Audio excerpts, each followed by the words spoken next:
Hello and welcome to our weekly IG Live chats. These are our author chats we do every Thursday at 3 o'clock Eastern with author Deedee Cummings. She has so much that she is sharing with us. Hello. Her expertise, for example, we've talked about how to do a library, not a library, Amazon, if you should deal with Amazon. So she has been sharing a lot of her expertise with us.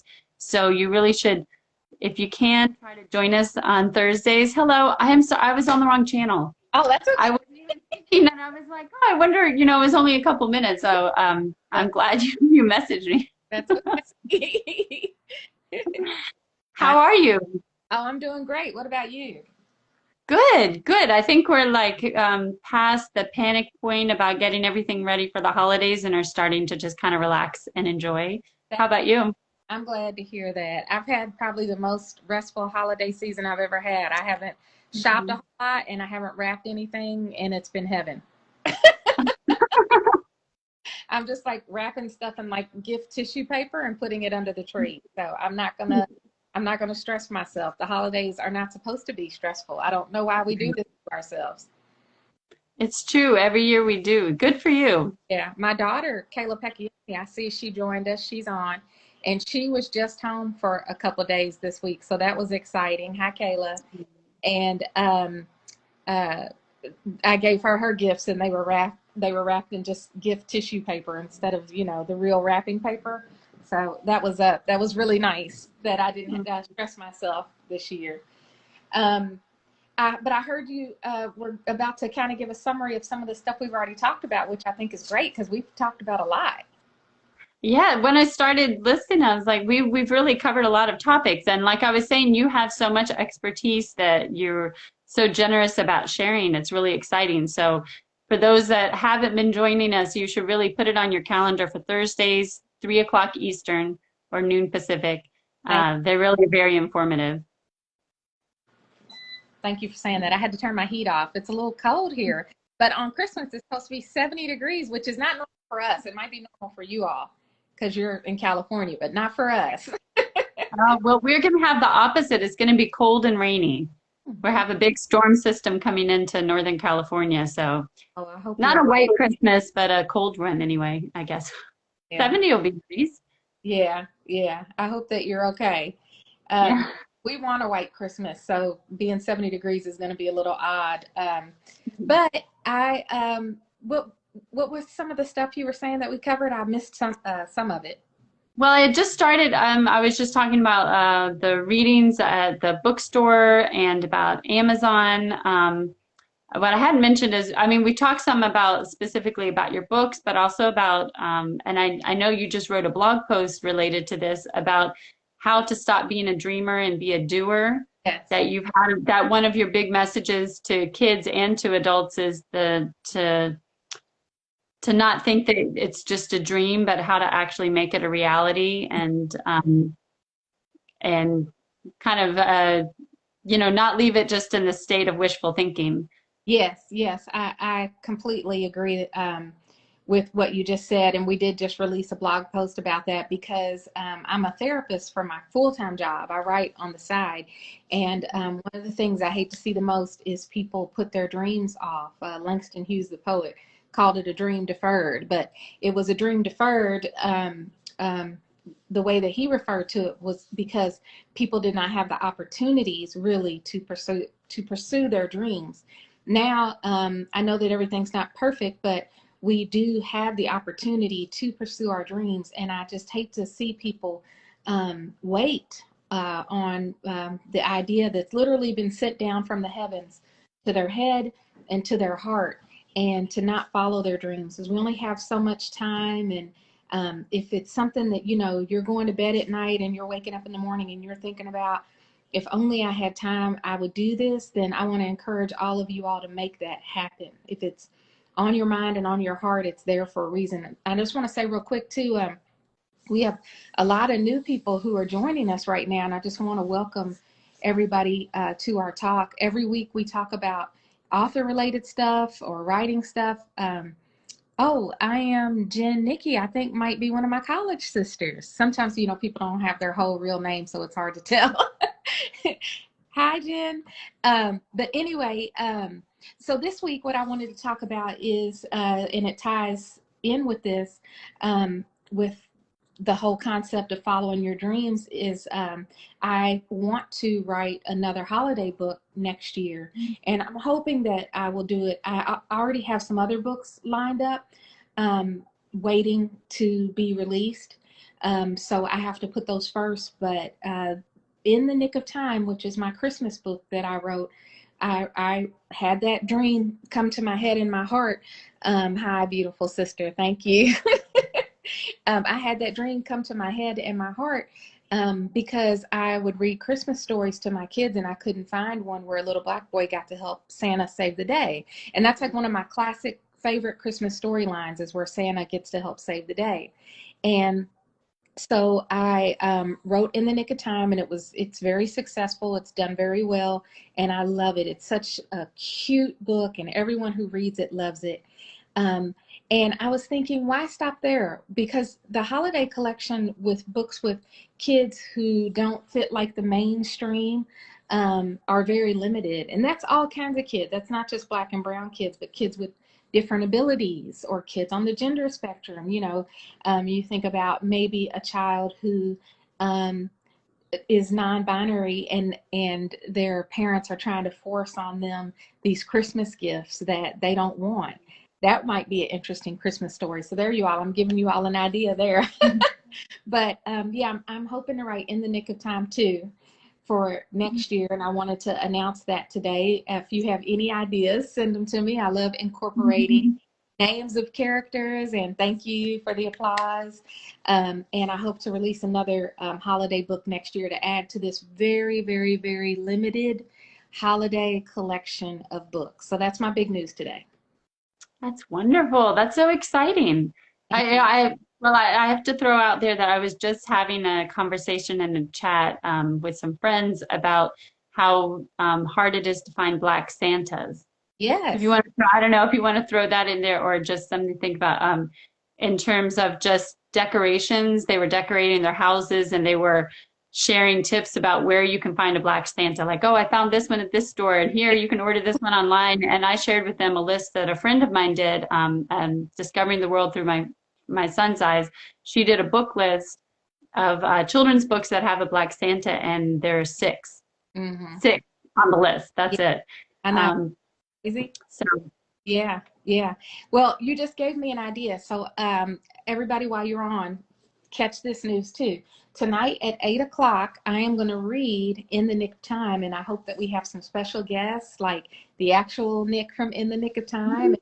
Maybe a Black Santa might show up. I don't know. But you gave me an idea, because my daughter Kayla, she's still on, and she'll tell you. She just came to our house this year, and this year for the first time we have Black Santas everywhere. So I'll probably show that tonight too. I'll show all the Black Santas I got, and I'll talk about where I got them from, because it is a very limited, very, very limited source of Black Santas out there. But wow, 6 books with a Black yeah. Santa. That really Mhm. says something, doesn't it? Yes. Books. Hmm. Wow. That's kind of unbelievable. Yeah. And what I've heard from authors who have wanted to write books with maybe a Black Santa, or I even heard it, where a Black dad wanted to write a book about his relationship with his Black son, is that, Yes. the gatekeepers, the big publishing houses who really kind of control what we see and what we read, Mhm. will often tell authors who have these kind of dreams and ideas that there's no audience for that. And Right. love Multicultural Book Day, which both Leanna and I are a part of. You all should check that out, because they spend their life's work promoting diverse books. I love Multicultural Children's Book Day, uh, because I find out all these kind of things through them, that there are only 6 books with the Black Santa, or the extreme lack of diversity in books when it comes to talking about children who are on the autism spectrum. And do you know what it does to you when you look for a book and you can never find one that has your story in it? It kind Mhm. of feel like nobody cares who you are and like you don't really have a place in the world. You don't fit in anywhere. So it's really honestly sad that we don't have a better representation in books, and we shouldn't let people. This is largely part of the reason why I'm an indie author, because I didn't want to go to anybody and ask them to publish my dreams, and they tell me there's no room for my. And it seems like there a lot of authors have taken that route because just like you said, they were turned down by the major publishers. They said their works were too niche. There's not enough of an audience, and they didn't think it was worth it to publish their books. Yes, right, right. A lot of indie authors end up going out on their own because they don't find support. In my case, Mhm. I think part of part of the reason why I went on to be an indie author, in addition to the fact that I didn't want anybody to put a stamp of approval or disapproval on my dreams, was because I always wanted to write a book for years. I wanted to write a book, and I just worked so much. I never took the time to do that for me, for myself. Mhm. And I finally wrote a book. I didn't want to wait months for an agent or a publisher to come back and say, okay, we'll publish your book. And here's a very, very interesting thing about the traditional book publishing route, but also with holiday books. If, let's say you have a holiday book you want to write, and you really have your heart set on the traditional publishing route, which there's nothing wrong with that. I just chose not to go that route. But many people do obviously go the traditional route. Well, if I had a holiday book that I really wanted to come out next year, which this is plenty of time to have the idea now and have the holiday book released by next year. But if you go the traditional publishing route, by the time someone agrees to pick it up, if they agree to pick it up, by the time someone agrees to pick it up, you will have to wait for them to maybe redefine the story the way that they want to. They will choose your illustrator.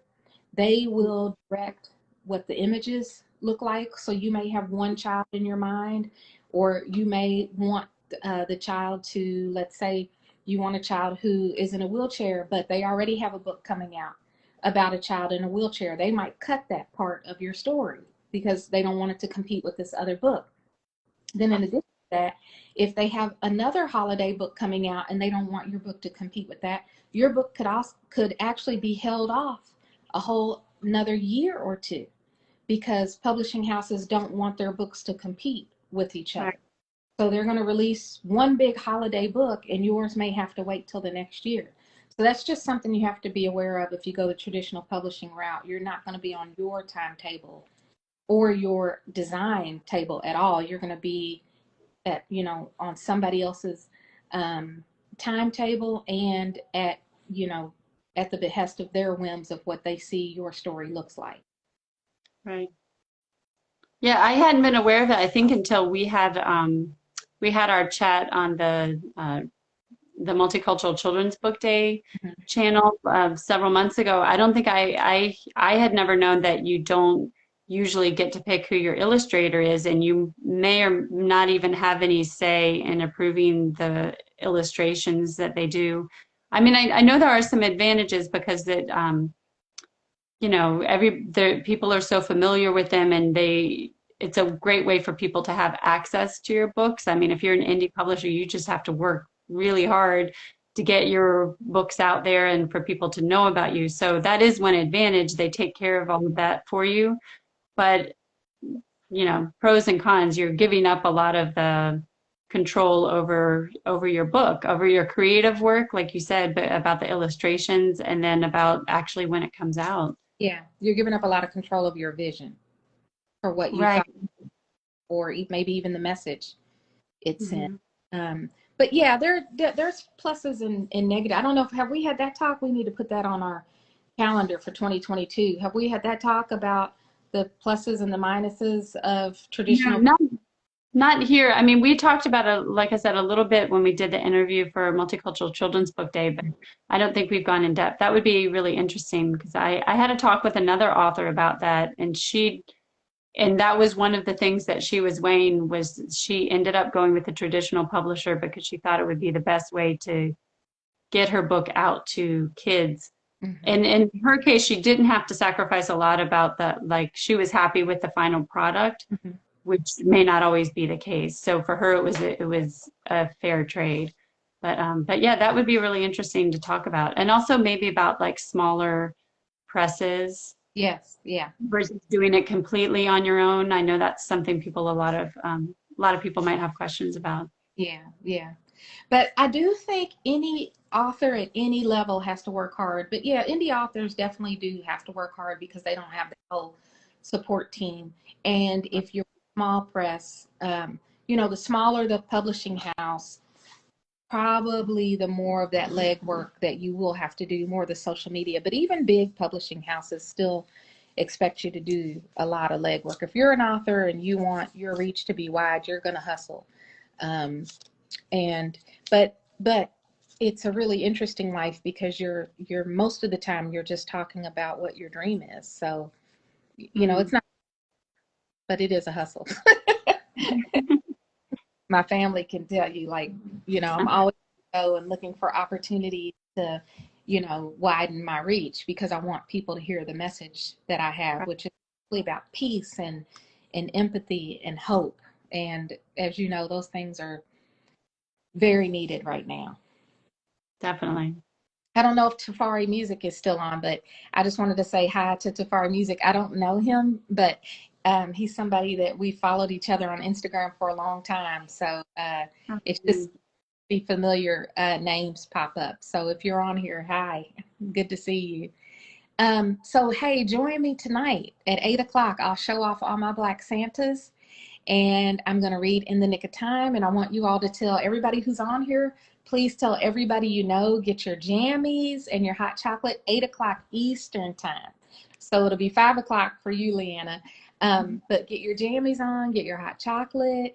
In the Nick of Time might pop by. Maybe a real Black Santa might pop by. I don't know. I'm not making any promises. I'm just saying.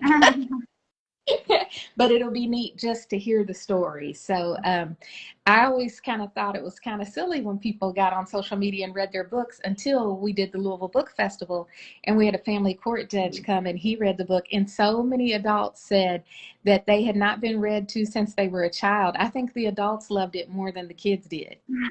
So you all need to join us at 8 o'clock. Oh, that's really neat. Yeah, it was great. And I have to say, I think for kids, I would just guess that it would be really it's neat for them to be able to meet the person behind the book, like to have the actual author read the book to them, I think is really special. I know my daughter, she feels very special because she's met you before. I mean, just on Zoom, but she's like, oh yes, my author friend, she, so I think for kids, I think that's something really special too. Thank you for telling me that. That is so sweet. Tell my friend I said hi.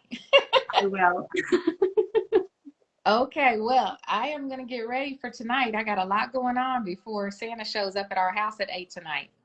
Yeah, so remember, 8 o'clock Eastern, 5 o'clock Pacific. We'll see you all tonight. Okay, thank you, everybody. See you soon. Bye. Bye.